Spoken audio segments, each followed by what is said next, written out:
The fire is warm, and the night is quiet. Tonight, the wizard reads from an ancient book, the Tao Te Ching, words passed down through generations.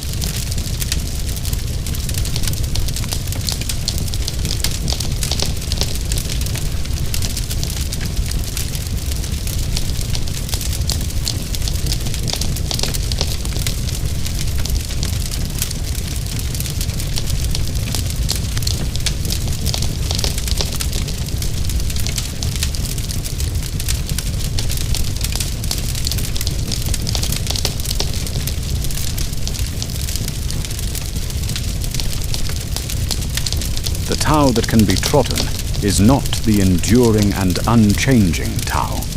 The name that can be named is not the enduring and unchanging name. Conceived of as having no name, it is the originator of heaven and earth. Conceived of as having a name, it is the mother of all things. Always without desire we must be found, if its deep mystery we would sound. Desire always within us be, its outer fringe is all that we shall see.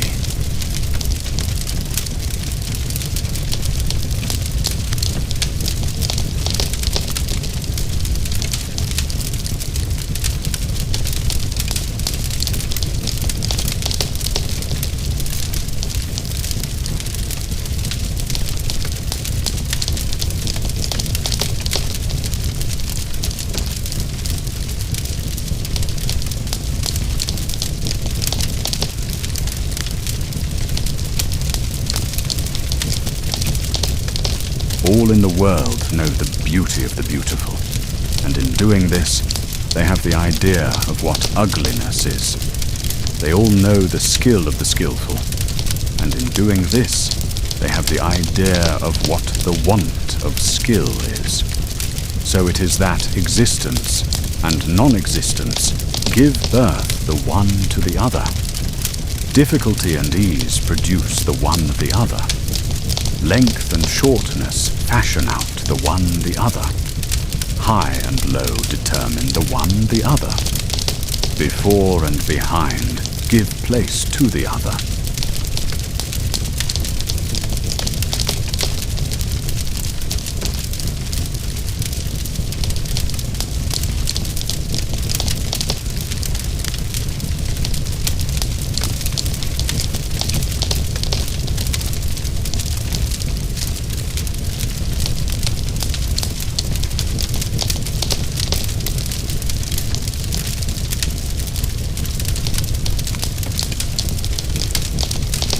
Not to value and employ men of superior ability is the way to keep the people from rivalry among themselves. Not to prize articles which are difficult to procure is the way to keep them from becoming thieves. Not to show them what is likely to excite their desires is the way to keep their minds from disorder. Therefore the sage, in the exercise of his government, empties their minds, fills their bellies, weakens their wills, and strengthens their bones. He constantly keeps them without knowledge and without desire. And where there are those who have knowledge, he keeps them from presuming to act on it. When there is this abstinence from action, good order is universal.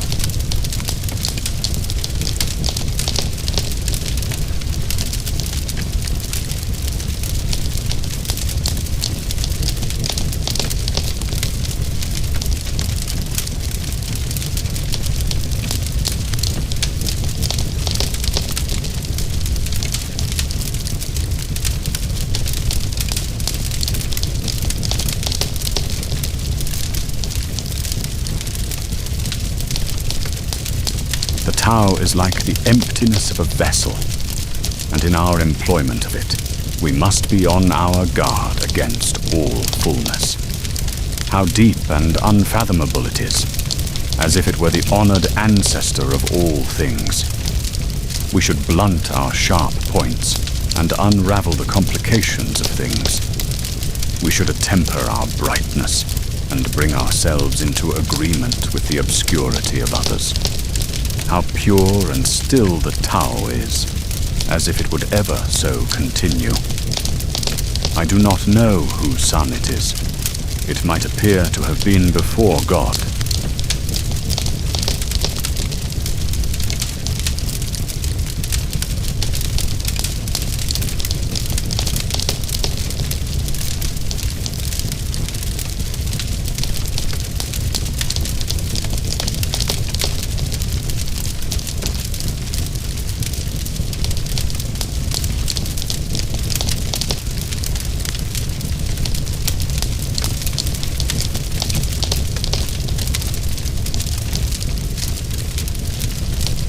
Heaven and earth do not act from benevolence.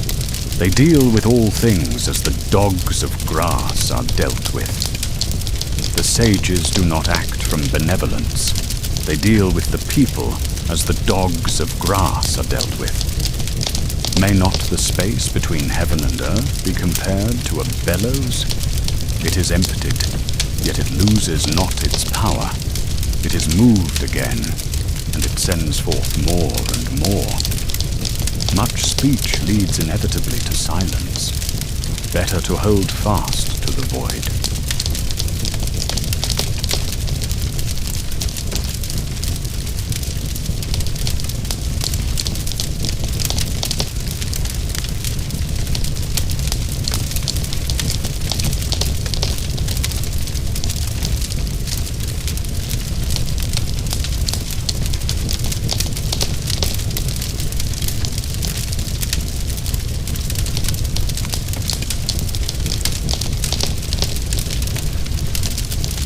The valley spirit dies not, I the same. The female mystery thus do we name.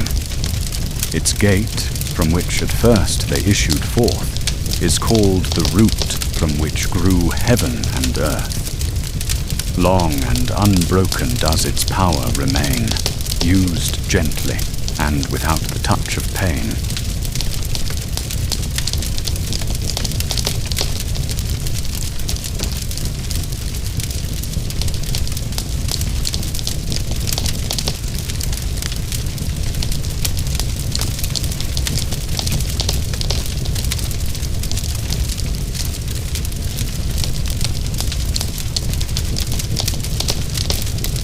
Heaven is long enduring and earth continues long.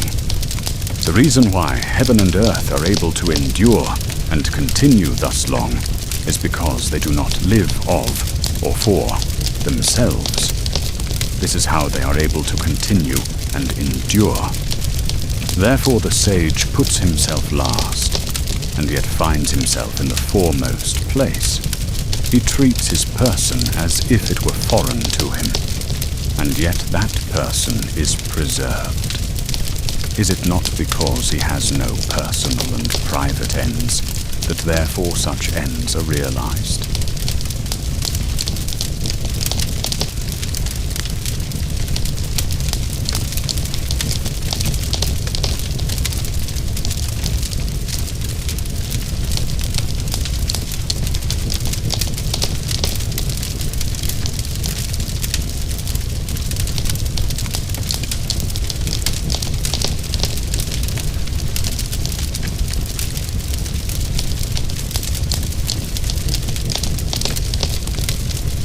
The highest excellence is like that of water. The excellence of water appears in its benefiting all things, and in its occupying, without striving, the low place which all men dislike. Hence its way is near to that of the Tao. The excellence of a residence is in the suitability of its site. That of the mind is in abysmal stillness. That of associations is in their being with the virtuous. That of government is in its securing good order. That of the conduct of affairs is in its ability. And that of the initiation of any movement is in its timeliness. And when one with the highest excellence does not wrangle about his low position, no one finds fault with him.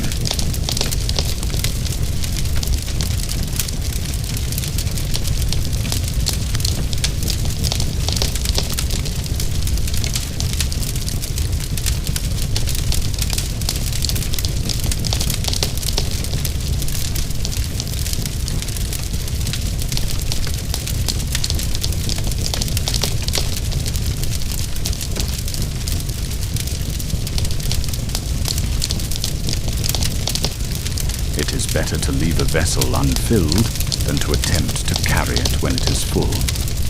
If you keep feeling a point that has been sharpened, the point cannot long preserve its sharpness.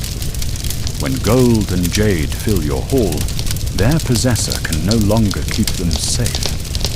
When wealth and honors lead to arrogance, this brings its evil on itself. When the work is done and one's name is becoming distinguished, to withdraw into obscurity is the way of heaven.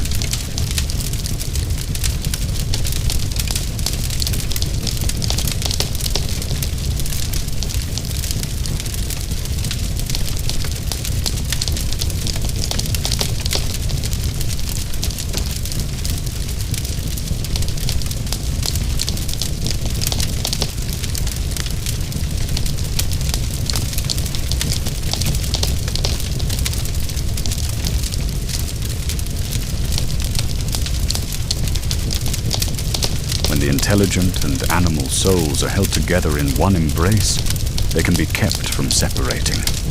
When one gives undivided attention to the vital breath and brings it to the utmost degree of pliancy, he can become as a tender babe. When he has cleansed away the most mysterious sights of his imagination, he can become without a flaw. In loving the people and ruling the state, can he be without any purpose of action? In the opening and shutting of his gates of heaven, can he do so as a female bird? While his intelligence reaches in every direction, can he appear to be without knowledge? The Tao produces all things and nourishes them. It produces them and does not claim them as its own. It completes its work, but does not rest in it. It nourishes all things, but does not lord it over them. This is called the mysterious quality.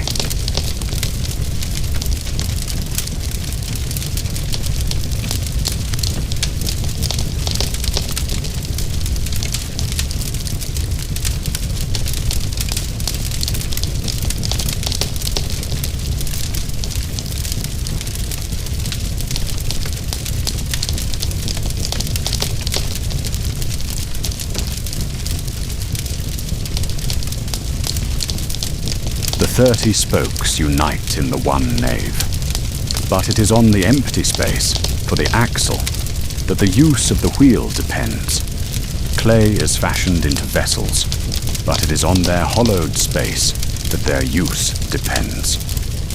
The door and windows are cut out from the walls to form an apartment, but it is on the empty space within that its use depends.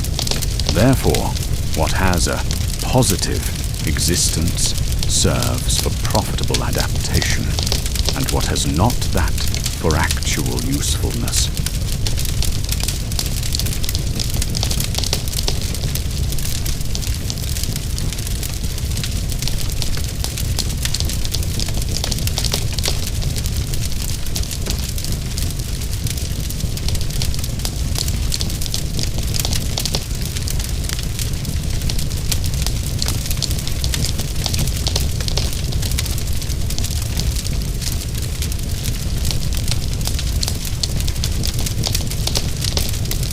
Color's 5 shades from the eyes their sight will take, music's 5 notes the ears as deaf can make, the flavors 5 deprive the mouth of taste, the chariot course and the wild hunting scene make mad the mind, and objects rare and strange, sought for, men's conduct will deface. Therefore the sage seeks to satisfy the craving of the belly, and not the insatiable longing of the eyes. He puts from him the latter, and prefers to seek the former.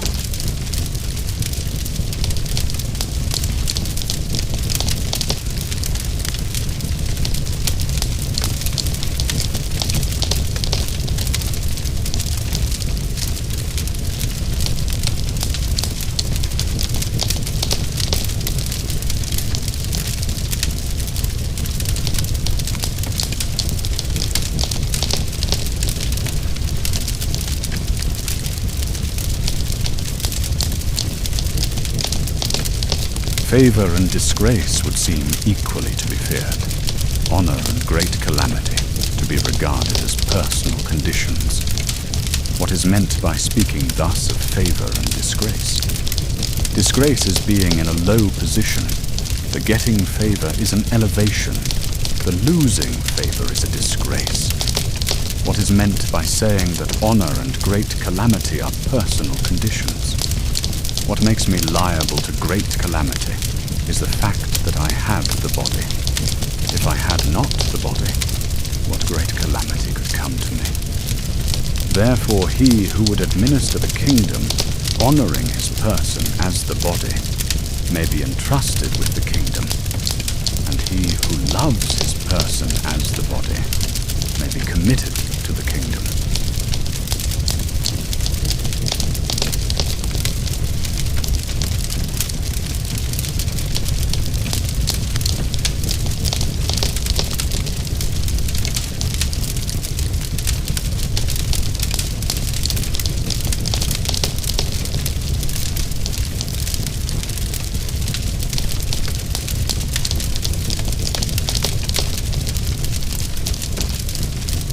We look at it, and we do not see it, and we name it the equable.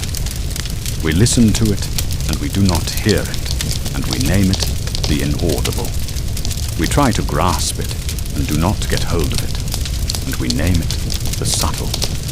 With these three qualities, it cannot be made the subject of description, and hence we blend them together and obtain the one. Its upper part is not bright, and its lower part is not obscure. Ceaseless in its action, it yet cannot be named, and then it again returns and becomes nothing. This is called the form of the formless, and the semblance of the invisible. This is called the fleeting and indeterminable. We meet it and do not see its front. We follow it and do not see its back. When we can lay hold of the Tao of old, to direct the things of the present day, and are able to know it as it was of old in the beginning, this is called the clue of Tao.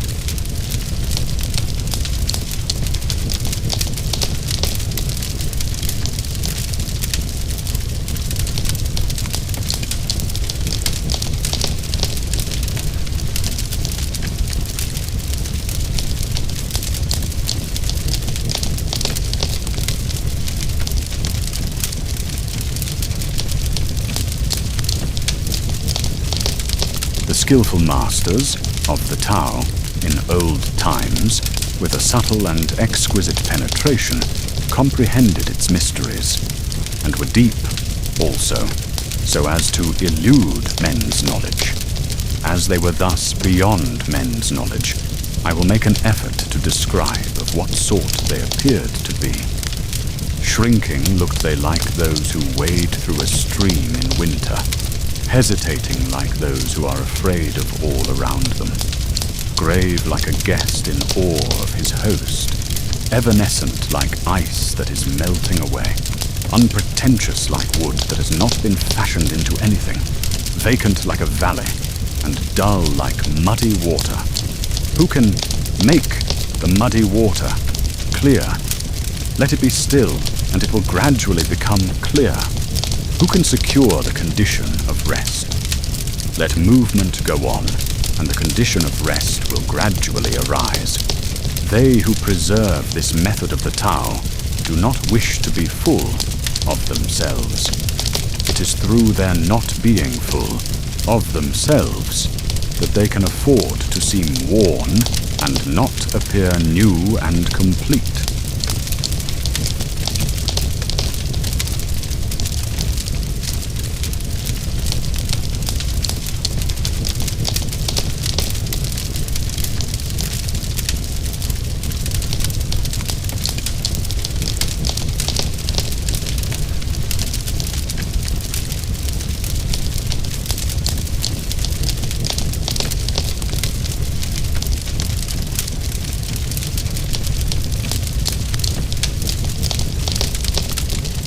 Calm readings of ancient and timeless wisdom by the fire.